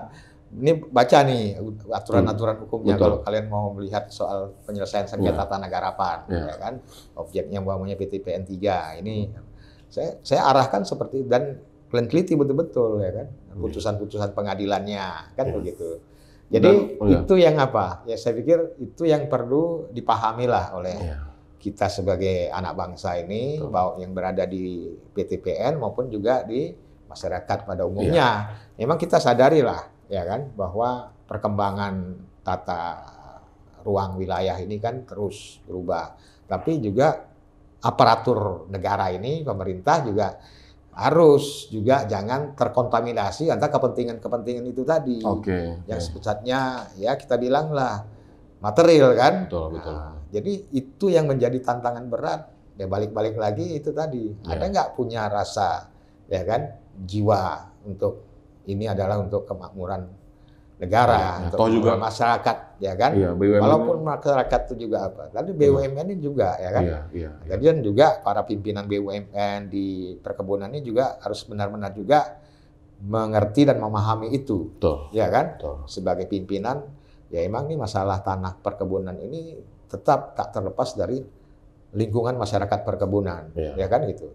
Jadi buffer zone-nya kan itu ya kan, bentengnya itu adalah kekuatan masyarakat. Jadi itu yang perlu dipahami oleh masyarakat itu ya Bang ya. Kira-kira yang kami lakukan ini hanya semata-mata karena kami diberikan tanggung jawab oleh negara untuk menjaga pengelolaan aset Bang. Ya gitu ya kan. Jadi jangan ada stigma bahwa PTPN ini tidak pro terhadap rakyat gitu. Ini BUMN ini tidak pro terhadap rakyat gitu. Kami kan rakyat juga gitu Bang. Kita kan rakyat juga. Ada pola yang kita bisa bicarakan bersama. Sehingga mafia-mafia tanah, mafia-mafia hukum itu Bang bisa tidak ada lagi dari bumi ini. Itu kan yang ngacokannya itu Bang. Jadi kan gitu Bang. Jadi saya pikir itu ya. Jadi mafia-mafia di lapangan ini secara penyelesaian di luar pengadilan, apalagi juga mafia peradilannya masih tinggi, apalagi kalau sekitar. Kalau udah lihat ini kan, ini kebun nih, ini orang kaya ini katanya, ini perusahaan besar ini katanya kan. Jadi image itu jangan ada seperti itu. Toh juga produksinya bukan kita bawa pulang Bang. Produksinya kita laporkan ke negara, diawasi oleh negara. Mekanismenya juga ya kan. Itu perlu diedukasi. Pusat daerahnya juga ya kan. Masyarakat juga, ayo kita beli tanah ini gini, kita beli ini tanah udah keluar dari HGU, nggak diperpanjang lagi ini suratnya. Akhirnya dia buat surat notaris, ini udah surat tanahmu ya. Akte notaris jadikan surat tanah gitu Bang. Jadi masyarakat ini perlu diedukasi Bang. Jadi sengketa di pengadilan, kadang-kadang ini juga ya sangat menarik dan ya saya jadi apa juga kan. Secara hukum, kok bisa mereka ini saling ada, ya kan? Bukti ikatan, ya kan? Antara penggarap ini dengan penggarap ini ada transaksi hukumnya, perjanjian apa, ya kan? Dan ini seolah ini dan hakim harusnya bisa memahami bahwa persoalan tanah, ya khususnya di Sumatera Utara, ya kan? Jadi bagaimana sejarah, ya kan, tanah perkebunan di Sumatera Utara itu harus betul-betul dilihat ke sana. Bang tahu penyebabnya Bang, karena orang malas meneliti masalah tanah Bang. Itu aja Bang masalahnya. Ini Bang Kusbianto akhirnya milih meneliti masalah tanah Bang. Makanya nggak lama tamatnya Bang ya. Makanya cukup berat ya. Berat Bang. Syukurnya nggak seksi Bang. Karena banyak konfliknya gitu Bang. Dan ini kan, aduh, syukurlah Pak Jokowi akhirnya komit terhadap ini, akhirnya diselesaikan bagus-bagus dengan cara begini, Ya. metode-metodenya. Betul. Ini Pak Jaksa Agung juga komit terhadap itu, Pak Kapolri juga, semua lembaga-lembaga DPR RI juga udah mulai komit melihat itu secara komprehensif, Bang. Sehingga tidak ada masyarakat yang dirugikan. Sorry to say, Bang, PTPN juga masyarakat. Betul. Masyarakat yang kecil juga membutuhkan tanah. PTPN juga nggak tutup mata terhadap itu, Bang. CSR-nya kan bisa dikeluarkan untuk itu gitu. Tapi aturan undang-undang kan ada. Jadi ya. Iya kan gitu. Jadi penyebabnya mafia hukum dengan mafia tanah nih, Bang. Jadi makanya saya bilang, jadi konteks di lapangan ini ya kan, konteks bagaimana mengelola ataupun menyelesaikan masalah-masalah persoalan tanah perkebunan ini yang sebetulnya kalau bisa ya sekarang udah satu persatu ada kebijakan presiden tentang sertifikasi, ya kan? Saya pikir itu juga harus didorong di Badan Pertanahan, ya kan, bahwa pengadministrasian tanah itu betul-betul ya disupport, ya kan, sehingga masyarakat ini jangan jadi mendapat masalah baru ketika untuk menyelesaikan masalah administrasi pertanahannya untuk dijadikan sertifikat, ya kan, tidak disupport atau kurang supportnya, karena kan itu terus terang aja sudah diberikan biaya yang sangat ringan, ya kan. Betul. Nah, inilah yang dijaga. Jadi sebetulnya aturan-aturan dan kebijakan oleh pemerintah saat ini itu sudah banyak yang terlihat, ya kan, istilahnya untuk kepentingan orang banyak, ya kan. Kalau kita bilang untuk rakyat, ya kan. Jadi terus juga perusahaan perkebunan juga lebih tegas kan, lihat ada undang-undang perkebunan sudah diatur, terus ada tentang HGU ini juga, ya kan. Kan udah tahu nih aturan mainnya. HGU itu dibatasi. Kenapa dibatasi ya? Karena itu tadi, ya kan. Di supaya pengelolaan perkebunan kan tidak selamanya dia berada di satu tempat, di situ lokasi yang perkembangan. Tapi Bang, sekarang perspektif atau paradigmanya udah berubah, Bang. Badan Pertanahan Negara juga udah sangat support terhadap aset negara. Polisian, kejaksaan juga udah support. Kementerian BUMN juga sangat support terhadap itu. Dulunya, Bang, terus terang aja, kan sepertinya kurang peduli terhadap aset negara ini. Kita selalu disalahkan. Rasanya, Bang, kalau misalnya kita hidup di zaman yang dulu-dulu, Bang, yang dulu-dulu nih. Udahlah, daripada sama kau kan bening sama kita aja kan gitu deh kan gitu kan. Macam kau aja yang perlu tanah, kita juga perlu tanah. Kita juga perlu tanah gitu kan. Tapi kan enggak, Bang. Enggak ada orang PTPN ngambil tanah sendiri, Bang. Kalau ada pun pasti udah di penjara itu, Bang. Kan gitu ya kan gitu. Kalau kita, Bang, sama-sama punya komitmen anak bangsa ini untuk penyelesaian, kita juga nggak akan mau konflik dengan masyarakat. Nggak akan mau. Karena kita juga masyarakat. Gimana cita-cita founding father kita, Bang? Bung Karno dulu, agar menjadikan masyarakat Indonesia ini adil dan makmur. Kan gitu, Bang, ya?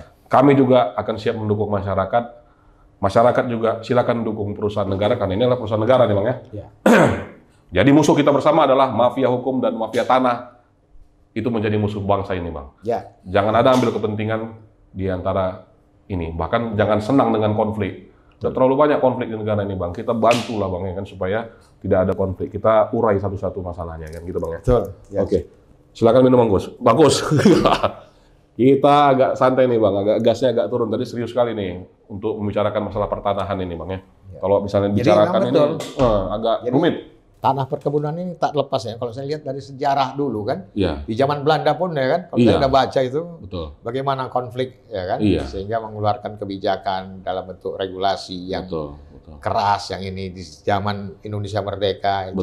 Jadi sampai sekarang pun, tapi tadi dikatakan tadi bahwa sekarang kuncinya juga ya kan, tentu penyelenggara negara tadi udah bagus ya kan, paradigmanya udah berubah, Bang. Kepolisian, sudah berubah ya kan? Paradigmanya. Badan Pertanahan juga sudah berubah paradigmanya. Karena ekses dari konflik tanah ini, ya itu tadi ada unsur pidana juga ya kan, yang di lapangan kita lihat. Capek lah, Bang, kita terus bersidang, terus kita dipanggil. Antara masyarakat karyawan kebun dengan masyarakat di lingkungan kebun sehingga menjadi bentrok. Kan itu yang sangat memprihatinkan. Karena apa? Ini ada pihak-pihak tertentu memang yang selalu ya kan tidak ingin tanah itu selesai secara baik-baik, ya kan. Nah, jadi ada kepentingan untuk mendapatkan keuntungan dari pihak. Ini yang membuat kita tadi hukumnya jadi terkesan tidak tegas. Tegas, Nah, sekarang ya. tadi kalau ada kejaksaan, ya kan, kepolisian, kemudian yang secara apa juga termasuk Badan Pertanahan Ya. tadi, ya kan. Sudah full support, Bang. Sudah full bagus. support. Kalau Sekarang tinggal kita mau atau enggaknya aja. Ya, gitu kan. sekarang tinggal keseriusan PTPN lah. Ya, itu Bang, Ya kuncinya kan? Bang. Itu poinnya. PTPN bagaimana mengelola dan juga menginventarisir. Ya. Saya lihat juga ini salah satu kelemahan juga soal administrasi inventarisasi Pencatatan, perusahaan, betul. pencatatan. Betul. Itu ya. ketika- Semua butuh perbaikan, Bang, untuk Ya. arah yang lebih baik. Kan gitu deh, Bang. Ya. supaya antara rakyat Iya. biasa di lingkungan kebun dengan rakyat di dalam perusahaan perkebunan, Iya. khususnya karyawan ini bisa, ya kan? Iya, hidup karena kita yang- sedih dengan lihat perpecahan ini kan, Baik. Bang, terus-terusan begitu kan, gitu kan. Ya, Kita jumpa di persidangan, kita jumpa di pemeriksaan polisi, letih, Bang. ya. Pola suku hati merupakan salah satu alternatif penyelesaian di PTPN. Ya, itu Tapi jangan pula lah dijadikan suku hati ini jadi ranah material tadi, Bang. betul. Kan Jadi, gitu dia kan gitu. Ya, Oh, ini hati-hati. mau dibagi suku hati, ku bangun dulu rumahnya, nanti disebut Hati-hati, hati. ya kan? Gitu. Karena itu tadi, Iya. kalau udah ada kepentingan secara hati bisa, ya kan? Ah. Di perusahaan misalnya bisa terindikasi korupsi, kan begitu, Iya, ya kan? betul. Nah, di sini bisa terjadi juga di pengadilan, ya, Betul. ya korupsi Udahlah. juga mafia Kalau bisa peradilan. dengan cara kekeluargaan, cara yang bagus gitu, kita bisa ngurai menjadi musuh bersama adalah mafianya, masyarakatnya kita akan rangkul dan kita bisa hidup berdampingan Betul. untuk melakukan pengelolaan negara ini, Bang ya. Ya. Makanya dibilang Bung Karno itu, Ya. ya kan? Iya, iya. Ya, hidup di negara Indonesia yang dengan bermacam latar belakang agama, suku, ya kan? Bahasa, kan latar belakang budaya. Betul. Saya pikir ini juga harus ya dipelihara dengan baik. Betul. Jangan dijadikan Komoditi, Bang ya. komoditi untuk masuk ke sengketa tanah, ya kan? Ini kan juga, ya kan, Ya. sangat dirasakan juga ada itu kepentingan-kepentingan. Jadi saya pikir melihatlah bangsa ini, bangsa yang kelihatannya ya kalau saya lihat tanda-tanda menjadi negara yang besar itu sudah mulai nampak. Kelihatan, Bang. Kelihatan, Betul. ya kan? Fasilitas infrastruktur, Ya, SDM, digitalisasinya sudah. ya, kepercayaan Betul. negara-negara Negara lain. gitu lain kan. dengan pertemuan-pertemuan, ya kan? Iya, betul. Presiden ini sekarang G20 G20 bisa. Orang mau nyinyir-nyinyir sana, maju Tapi- terus kan gitu, tapi- Pak Jokowi kan gitu ya kan? Iyalah, macam Soekarno Betul. juga, ya kan? Iya, Apa dibilang, ya kan? iya, so must Tapi go on kan ya. saya yakin ini saya bisa ya, ketemu dengan Iya. si pemimpin negara ini yang Betul. sudah tingkat dunia, ya kan? Iya, Nyatanya juga Soekarno disegani. Nah, Betul. bagaimana sekarang Indonesia bisa ada pemimpin negaranya seperti Soekarno yang bisa disegani? betul. Ya, jadi ada keberanian, Ya, punya sikap jati diri yang, ya kan, Siap. idealisme dan Iya. yakin dengan Pancasila, Iya. ya kan? kita bukan Adalah- anti kritik, Bang ya, gitu. Iya. Bang. Kita bukan anti kritik, konstruktif silakan saja gitu, Bang ya. Dan kita tetap harus memberikan kritik. Kritik terus, Iya Bang, ya? kan? Kritik terus ya. Jangan kita juga Berdiam diam. diri, Bang ya. Sepakat, Ya, Bang. saya Sepakat. makanya saya selalu begitu, ya kan? Iya. Ketika apa? Kok Kusbianto bisa di sana, ya kan? Nah, di PTPN ya kita harus mengkritik juga Betul. kesalahan-kesalahan di tingkat ketika saya ada hampir 20 tahun juga kan, Iya. separuh hidup saya itu di dunia, ya kan? Dengan pengacara, Bang ya. Penegakan hukum, pengacara dan LBH. Iya. Tapi sekarang di sini saya hidup. Tapi toh PR-nya, masalah-masalahnya sama, Betul. ya kan? Nah, sekarang tinggal kita yang bisa. Dari dua sisi inilah saya dapat ya, pengalaman dan fakta-fakta apa ya, masalah itu bisa lebih konkret, lebih konkret. objektif. Iya. Jangan ya kita berada di sebelah sana aja, ya kan? Iya, Kita nggak lihat di sini sebetulnya di dalam ini gimana, ya kan? betul, betul. Di dalam ini juga sebetulnya banyak masalah kan Iya. begitu. Proporsional, Bang ya. Proporsional jadi. Nah, itulah yang kita, tapi tetap saya itu menjaga. Sebenarnya kritik itu kan karena kita cinta, Bang. Karena kita sayang. Ya. Ya Ya, kan? semua, ya kan? Kan gitu, Bang. Iya. Kalau kita nggak sayang, kalau kita nggak cinta, kita diamin aja, Bang. Iya. Sedangkan Nabi aja dikritik, ya kan? Itu, Bang. Ya, Kan Nabi gitu Muhammad, Nabi Isa, ya Iya, kan? kan itu, Bang. Musa, semua. Udah ya buat kan? baik aja masih Ya. dihujat. Kan gitu, Bang Ya, ya. jadi itu udah Iya. tingkat-tingkat yang orang dibilang Nabi, ya orang yang ya udah pilihan, ya kan? Ya udah suci lah, Bang ya gitu ya kan. Oleh- Kadarnya udah sangat tinggi kan gitu oleh, kan. ya, oleh Tuhan. Apalagi ya kita, kan? Bang ya. Kita yang ini juga kita harus bisa. Betul. Nah, belajar kalau ada orang Iya. yang ya mengingatkan kita. Kritik Iya. kan itu mengingatkan, Mengingatkan kita, Bang. ya kan? Kita kadang-kadang kalau udah jadi di atas kan Lupa, bisa Bang, ya? terlupakan diri, lalai kita. Jangan-jangan udah di pinggir jurang, Bang, ya kan? Betul. Gitu kan? Kalau orang yang dikritik, Bang, itu pinggir jurang. Tapi Ya. kalau orang puji-puji, masuk ke jurang, Ya, Bang. Gitu, ya. kan? Maka Christian nggak akan pernah berhenti. Jadi saya cocok, nih, ya. kritik nih, Bang. Ya, saya ikutin ini ide Christian membuat, ya kan? Ya. Bikin program seperti ini. Ya. Ya, saya pikir harus diikuti lah oleh ya, baik itu di perusahaan lain ataupun juga di kalangan-kalangan apa. Betul. Saya juga sebagai orang kampus, Betul. sebetulnya ini salah satu yang efektif untuk memberikan Sosialisasi, edukasi, Bang, ya, semuanya. edukasi. Betul. Ya, edukasi yang sifatnya ya kritik, bukan hanya turun ke jalan. Betul. Ya kan? Udah nggak lagi, Bang. Ya, zaman era Ya, sudah nggak lagi. Digital, Bang, digital sekarang. ini, Ya. ya kan? Salah satunya ini tadi, Ya. ya kan? Ini bisa didengar oleh semua Betul. orang dan perlu dijadikan apalah, ya kan? Bahan untuk bisa melihat Ya. bagaimana ya saya menjalankan. Betul. Bang, kritik konstruktif. Kan gitu, Bang, ya. Kritik itu harus membangun. Saya sangat cinta PTPN dan sangat sayang PTPN, sehingga kalau salah saya akan ingatkan terus. Apalagi kita di bagian legal, Bang, kan kita harus jadi pagar buat semua aksi korporasi, kan gitu, Bang, ya. Kadang-kadang kalau misalnya kita hanya memuji, hanya follower, kan gitu, Bang, ya. Kita juga, itu bukan orang yang sayang, Bang. Betul. Ya gitu kan. Tapi kadang-kadang, Bang, orang kan dengar kritikan ini kan sepertinya, wah ini gawat ini. Ya, ini destroyer, ini pemberontak, ini bisa menghancurkan semua. Menurut Abang, Bang, kritik yang gimana, Bang?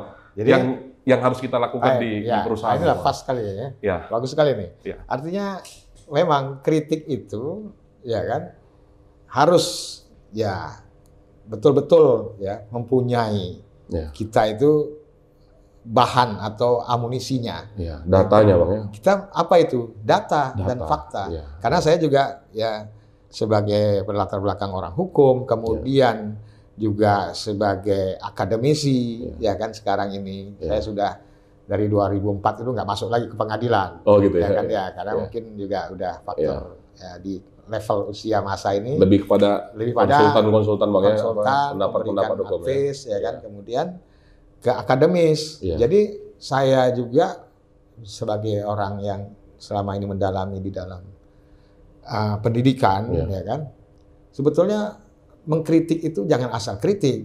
Jadi harus mempunyai data, fakta, dan bukti, ya kan? Sehingga orang yang dikritik itu ketika nanti mengatakan ini menjadi suatu fitnah, ya kan, kita punya. Malah jadi bumerang, Bang, ya? Iya, kita punya, ya kan, data-data yang kuat, yang valid. Nah, inilah dulu supaya ya kawan-kawan mungkin yang juga ya kan masih semangatnya tinggi, anak-anak muda, mahasiswa yang di dalam organisasi-organisasi, ya kan, aktivis, cobalah, ya kan, mulain, ya kan, dengan satu keberaniannya itu ditopang dengan kritik yang kuat dan objektif, didukung dengan fakta dan data. Dan sebagai pemimpin jangan resisten dengan kritikan, Bang, ya. Nah, kemudian pemimpin juga harus berani dikritik dan bisa berargumen, ya, Bang, ya. Berargumen dengan cara apa? Ya, ada komunikasi. Betul. Komunikasi kan bisa melalui seperti ini, bisa melalui dialog, ya kan? Nah, itulah yang coba mentalitas itu yang harus dibangun, sehingga mudah-mudahan negara kita ini menjadi negara yang demokratis dan maju. Maju, memang ya, karena semua orang bisa berargumentasi tapi pakai data, pakai fakta. Data, fakta, kan? Bukti-bukti itu. Jangan cerita keluar kan, Bang, gitu ya. Jadi masalah baru kan, Bang? Ya. Masalah intinya belum selesai, kita ceritakan ke orang lain, akhirnya orang jadikan ini komoditi. Iya. Dan Jadi kita berani membawanya. Ini loh, Pak, Bapak punya kerja seperti ini. Iya. Kami memberikan ini dan kami juga memberikan saran dan masukan ataupun ya supaya ada lebih baik. Jangan terus kita juga ingin, ya kan? Betul. Targetnya hanya jatuhkan saja. Betul, kan? Itu, Bang. Yang terjadi itu juga, Bang, kadang-kadang. Memperbaiki. Nawaitunya salah, Bang. Gitu. Iya. Kita ada sama-sama di hukum perburuan gitu, Bang, ya. Kita paham sendiri itu kan. Dia kritik nih pimpinannya. Pak, itu masalah ini di sini, di sana semak-semak, di sini ini. Padahal dia masuk pun nggak, Bang, kan gitu dia kan gitu kan. Dia kerja pun datangnya lambat, pulangnya cepat. Ah, itu, Bang, ya. Itu pula yang mengkritik. Artinya beresin diri kita sendiri dulu.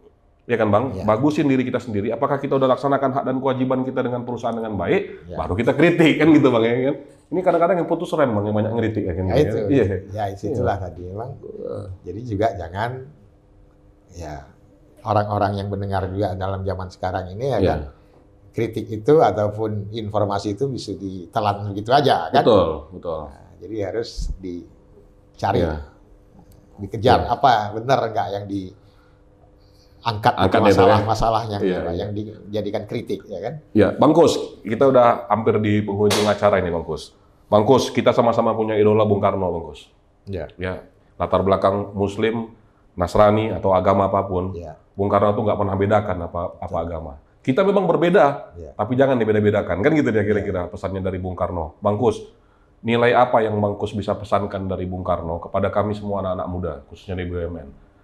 Nilai apa yang bisa dibagikan, Bang Kus, kira-kira? Ya tentu melihat sosok Bung Karno, ya kan, sebagai orang yang sudah dunia pun mengakui, ya, sebagai pemimpin besar, ya kan, yang berjuang untuk bisa bangkit negara ini dari mulai zaman kolonial sampai dia melepas dari belenggu kolonialisme. Saya pikir ya cobalah orang-orang muda ini belajar dengan bagaimana Soekarno itu bisa jadi besar, ya kan? Jadi dia bukan orang yang mengkritik asal kritik aja, ya kan? Dia sudah punya pandangan hidup yang dia tanamkan ideologinya itu. Ini negara harus, ya kan, menjadi satu negara yang bersifat negara kebangsaan, ya kan, nasionalisme. Karena dia melihat ini semua yang masuk kolonialisme ini wilayahnya sama, ya kan? Di wilayah kepulauan yang berada di dalam cengkraman kolonialisme. Nah, dia mencari ideologi apa yang paling bisa melawan kekuatan, ya kan, imperialisme, kolonialisme.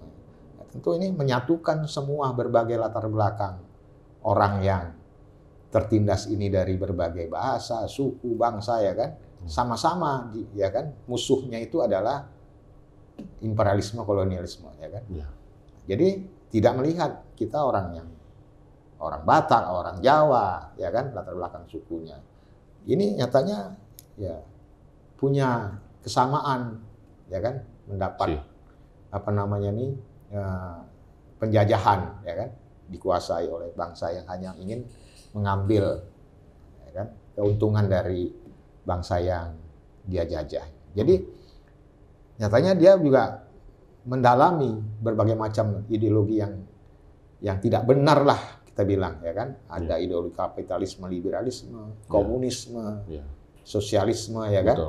Nah, tapi sosialisme juga ya Indonesia. Dan ada agama sekali gitu, dan ada yang negara religius berdasarkan ideologi agama. Nggak bisa. Kalau ini mau dijadikan salah satu dasar negara kita, ya kan, akan terpecah semua. Maka Indonesia balik lagi pecah belah, ya kan. Dan itu sangat berpotensi kalau ini tidak disadari oleh para generasi muda yang bakalan menjadi pemimpin masa depan, ya kan. Jadi itulah yang ditanamkan sebetulnya jiwa kebangsaan itu dan nasionalisme itu. Makanya dia kan mencari itu, ya kan. Maka ditemukannya seorang Marhen, ya kan. Ya, dari petani itu yang kenapa kamu begini, hanya hidup ini, ya kayak hanya punya ini. Tanah dan cangkol inilah modal saya, katanya. Oh, berarti dia masih punya modal, ya kan. Bukan kayak komunis. Komunis kan itu semua orang milik bersama, ya kan? Kemudian kapitalisme. Jadi bilang, wah kalau ini orang yang kaya bisa jadi tambah kaya, pokoknya siapa yang kuat dia yang akan modal, ya, berdasarkan modal. Saya pikir itu yang sebenarnya dia lihat, oh Indonesia ini memang harusnya seperti si Marhen ini, ya kan, harus dibela. Ya kan, artinya ideologi Marhenisme, makanya dia kembangkan, bukan ya sosialisme Indonesia, bukan komunisme, bukan kapitalisme, bukan sebagai negara juga yang religi berdasarkan ideologi agama. Ini nggak jadi kita yang merdeka, ya kan. Nah, makanya itulah yang dia jadikan satu pidato politiknya ketika Indonesia akan mencari apa sih polanya, Bang, ya kan, bentuk negara ini dengan negara yang berbentuk apa, ya kan. Nah, negara yang berdasarkan agama, negara yang berdasarkan nyatanya semua sepakat ini adalah negara yang berdasarkan Pancasila, kan begitu. Ya. Nah, inilah, jadi saya pikir ideologi Pancasila ini harus diberikan tetap kepada generasi muda ini, bahwa Pancasila ini bukan jadikan ideologi seperti apa ya, tapi ini ideologi untuk mengatur, menyatukan bangsa ini. Betul. Soal orang punya keyakinan agama, yaitu keyakinan masing-masing. Betul. Ya, dengan agamanya. Dan Indonesia juga harus, bangsa Indonesia ini punya keyakinan beragama, kan gitu. Iya, bukan berarti dia tidak religius kan gitu Bang. Bukan Di dalam Pancasila religius. pasal satunya Ya. ketuhanan yang Maha Esa, Bang. Ya, jadi ini sebagai bingkai untuk ya menjalankan bagaimana negara ini bisa berjalan dan membawa ya kan untuk kemakmuran, kebesaran negara ini dari ya persaingan dengan negara-negara lain. Saya pikir itulah yang makanya Bung Karno ini ya saya setelah pelajari betul-betul ajaran-ajarannya itu ya memang yang paling harus dipertahankan ideologi Bung Karno ini. Ya kan? Pancasila itu ya harus. Dan itu sangat relevan Bang ya, sepanjang masa Bang. Ya makanya dia bisa pidato di PBB itu kan, dan orang bisa mendengar dan mengagumi, tentu sudah diuji secara ya kan terbuka sebagai ya kan. Kayak dokter Bang udah disertasi ya kan. Ya kan? Itu udah masterpiece bangsa Bang ya. Ya berapa tahun dia kan, dari tahun 1928 kan dia sudah anak muda kan gitu kan. Iya. Nah, karena dia sudah berjuang di situ sampai 45 ya kan. Betul. Dia menggali berbagai macam, melihat ideologi Nilai-nilai yang ada di dunia ini, ya, baik secara agama, secara sosial ya kan. Nah, itu yang apa saya harapkan sebetulnya berkaitan dengan apa Bung Karno ini. Ya, spirit untuk anak muda berarti spiritnya Bung Karno, passionnya Bung Karno itu ya, jiwanya. Ya kan? Harus punya jiwa seperti itu. Anak-anak muda juga harus paham Pancasila Bang. Jangan-jangan sila-silanya pun nggak apa lagi kan gitu Bang. Karena nggak ada pendidikan moral Pancasila lagi Bang. Ya, kan gitu makanya kita semua inilah apalagi yang punya paham kebangsaan, nasionalisme dan juga menganut ajaran Bung Karno ini, ya kita harus juga bisa berani mengatakan bahwa Indonesia ini harus ya sesuai dengan nilai-nilai Pancasila. Betul. Kan begitu. Kita kaum nasionalis Bang. Ya, mudah-mudahan lah ya kan kaum nasionalis bisa mewarnai, semakin ya kan kuat dan dipercaya oleh rakyat di dalam proses demokrasi. Itu yang harus kita kita besarkan. Nah, sehingga semua akan lebih percaya. Nah, itu dia ya, menjaga ya kan, komitmen Republik Indonesia berdasarkan Pancasila ya, itu diwujudkan dengan tadi ya, saya teringat waktu diskusi Bangkus di satu satu organisasi lah gitu ya, sama senior kita yang sudah meninggal tuh, Bung Frans itu. Oh ya, Bung Frans itu.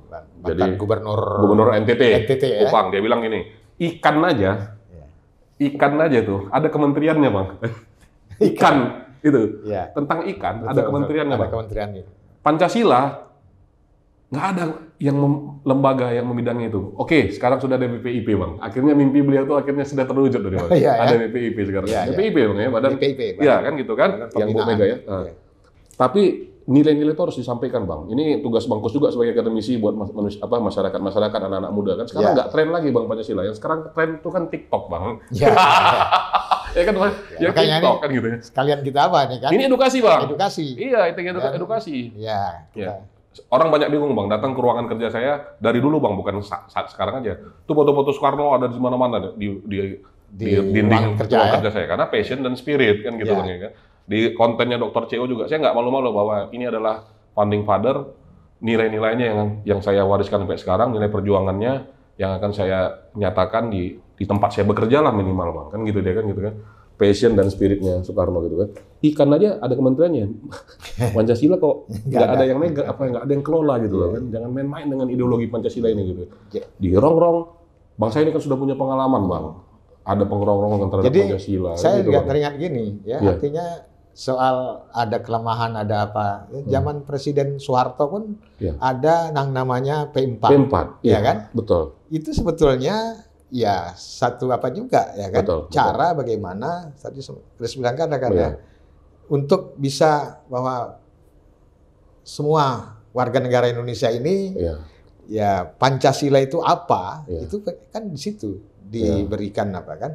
Nah, jadi itu sebetulnya satu apa juga ya, nilai-nilai yang baik untuk Betul. bisa Kalau bisa dari TK Bang ya, dari TK, Jadi, SD itu diajarkan benar yang seperti itu kan. Iya. Gitu.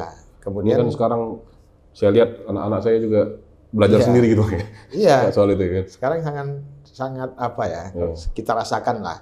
Kelihatannya belum begitu gencar sekali, Betul. ya kan? Betul. Nah ini juga satu apa ya, warning juga. Iya, warning Bang. Ya, itu kan? anak-anak kita Bang. Untuk Indonesia. Betul. Kita tunjukin nih foto depan. siapa. Nggak kenal deh Bang Soekarno. Iya. Nah, ini Soekarno. Jadi, Saya pun makanya- ngajarin sendiri Bang dulu Bang jadi. Makanya Ini Soeharto, Iya. ini Bu Mega, ini Pak SBY, ini Pak Habibie gitu Bang. Makanya Pak Kris bilang tadi katakan, kenapa saya di ruang kerja ini ada gambar ya, Soekarno, iya. ada. Karena apa? Salah satu kita itu bisa memberikan support dan juga tetap menjaga idealisme, itulah salah satu adalah dari visualisasi gambar-gambar itu. Betul. Bukan karena kita mengkultuskan. Iya, enggak Bang. Tidak. Enggak. Tapi kita melihat, oh dia punya ideologi. Kalaupun yang saya buat kultuskan. patung bukan saya kultuskan Bang. Ya, Saya hanya ya. pingin ini ada spiritnya, Ya. ada ininya bukan saya sembah-sembah Bang. Ya. Enggak, saya enggak seperti itu. Jadi Anak-anak tadi Bang, saya bilang itu nyata. Anak-anak kita tuh, nanti coba tanya cucu abang itu. Iya kan? Dia kenal nggak ini? Siapa nih? Ya. Ini Soekarno, Soeharto, ini nggak kenal deh Bang. Nggak kenal. Tapi kalau dia bilang misalnya, coba sebutkan nama-nama band Korea tuh Bang, BTS, NCT. Dia bilang Kim Namjoon, Ki Seokjin, gitu Bang. Ya, ya. Tahu deh namanya Bang, padahal susah namanya. Anak-anak sekarang kan Korea semua nih Bang. Iya, TikTok dia bisa kan gitu kan. apa ya kan? Iya, coba TikToknya lagunya Garuda Pancasila kan keren Ya, Bang. ya. Dia bisa Gitu. tahu lagunya ya kan? Korea bisa Bang. Betul. Dia coba lagu wajib nasional. Selain Indonesia Raya, dia nggak tahu Bang. Betul. Tapi kok lagu Korea Bang, aduh, namanya tahu dia Bang. Itulah dia. NCT, ya kan gitu kan, apa BTS, waduh pening Bang, apa Blackpink. Jadi itulah yang harus juga disadari secara apa namanya? Kan makanya Bung Karno bilang kan Iya. ada apa secara kebudayaan ya kan? Iya. Trisaktinya itu kan. Iya. Jadi itu yang sudah Bung Karno sudah mengatakan ya hati-hati, artinya itu salah satu apa ya kan penetrasi yang bahaya udah untuk bangsa Betul. satu negara. Betul. Jadi itu yang harus disadari kita ya kan sebagai orang-orang yang punya tanggung jawab Ya, lah kita. kita punya ya tanggung kan? jawab itu Bang ya. Iya. Dari dunia akademisi, Iya. saya dunia praktisi, Bang Kus juga Iya. sebagai praktisi juga ini jadi tanggung jawab kita bahwa Pancasila ini merupakan harga mati untuk NKRI ini kan gitu. Iya. Nilai-nilainya harus kita wariskan ke anak cucu kita sehingga nanti jadi legacy Bang buat bangsa ini. Kita nggak ingin bangsa ini menjadi bangsa yang pecah Ya, dan hancur gitu kan. Betul. Itu Pondasinya harus- sudah dibangun kan gitu ya Bang ya. harus kita tetap ya kan mempunyai semangat bahwa Pancasila itu ya Ya. tidak lagi bisa ya kan diperdebatkan. Debatkan lagi Bang ya. Udah bahwa final Bang ya. dia untuk menjadi semacam Bingkai Bang ya. jadi ringnya ya kan Ya, untuk negara. Dan Republik jangan lagi ada Indonesia perpecahan dengan membedakan agama, suku, bangsa. Kita adalah semua anak Itu bangsa yang Bang ya. kita harus ya kan Oke. singkirkan itu Singkirkan Bang ya. pikiran Kita bangsa Indonesia nggak ada. Ya. Sabang sampai Merauke kita Ya. adalah Indonesia. Ya. Satu Indonesia. membangun Indonesia bagaimana Iya. supaya menjadi bangsa yang bisa ya kan Iya, bangsa yang besar Bang ya. disegani di dunia. Disegani di dunia. Ya kan? Ini Itu pas nih Bang momennya nih, Hari ekonomi. Kebangkitan Nasional. Kebangkitan Nasional. 20 Mei kan, Ya, Bang, kan 1 gitu. Juni sudah adalah Hari Pancasila Bang. Hari Pancasila. Aduh, pas Itu yang sekali. harus kita jadikan. Baik, terima kasih Bang Kus. Ini pembicaraan yang sangat panjang sekali dari pertama Bang Kus, pribadinya, keluarganya, sampai nilai-nilainya, sampai warning terhadap masalah pertanahan di Indonesia. Ini sangat, Ya, kalau bahasanya sangat bernas sekali nih Bang, untuk kiranya dapat juga Terima kasih. melakukan edukasi kepada opers sekalian. Ini yang nonton Dr. Ceo ini namanya opers Bang, optimistic person. Jadi orangnya optimis semua nih Bang, kan gitu dia kan. Fansnya gitu lah kira-kira Bang ya. ya, saya pun terima kasih nih. Oh, Terima siap. kasih banyak nih. Iya, iya Bang. Sudah mengangkat ya Iya. Gus Bianto Iya. yang selama ini Iya. mungkin udah Iya. ya saya jarang sekali ya untuk Iya. ada talk show, Talk show, ya kan. Nah, sekarang udah medianya dengan optimis ini ya kan. Iya, dulu talk show-nya Bang masalah Dukun AS terkenal lah Bang sama Najwa Shihab Bang ya. Ya, itulah pengalaman Dukun juga AS. ya kan, pengalaman hidup karena Iya. membela Dukun AS Bang ya. dukun AS yang dibilang dukun jagal ya kan. Sampai juga saya ke TV nasional ya TV kan. nasional Bang ya. Ya, sampai kawan-kawan pun yang dari kawan alumni ya kan. Iya, iya. Ya, Oh, semuanya. masuk TV Najwa Shihab gitu ya. Ini bakalan jadi calon apa nih? Public figure ya. apa nih? Sekarang masuk ke dalam channelnya Christian Orchard. Jadi kalau misalnya diketik di YouTube nanti Kus Bianto nggak keluar lagi, Kus Biantoro Bang. Oh, ya, Kusbianto. Penyanyi kan gitu kan. Ini Kusbianto, Dr. Kusbianto. Ya. Pakar hukum tenaga kerja, juga pakar hukum pertanahan. Buat oper sekalian, demikian perbincangan kita dengan Bang Kusbianto, Bang Dr. Kusbianto SIM Home, senior saya, orang tua saya, guru saya juga yang selalu memberikan masukan buat perkembangan karir saya dan perkembangan edukasi, dan juga telah memberikan edukasi buat kita semua. Kiranya dapat bermanfaat bagi kita semua. Salam BHP, bersihkan hati dan pikiran, tetap optimis, optimis, Optimis. optimis. Optimis. Iya. Terima kasih, Bang Bang Kris. Agus. Terima kasih. Ya. Siap. Salam BHP Opers. Seoptimis apa Anda? Seoptimis jika 1/1000 kita adalah satunya. Seoptimis jika itu adalah lubang jarum, maka kita masuk ke dalam lubangnya. Dan seoptimis jika orang bilang itu tembok, maka kita cari pori-porinya dan kita masuk ke dalamnya. Tetap optimis, optimis, optimis, optimis.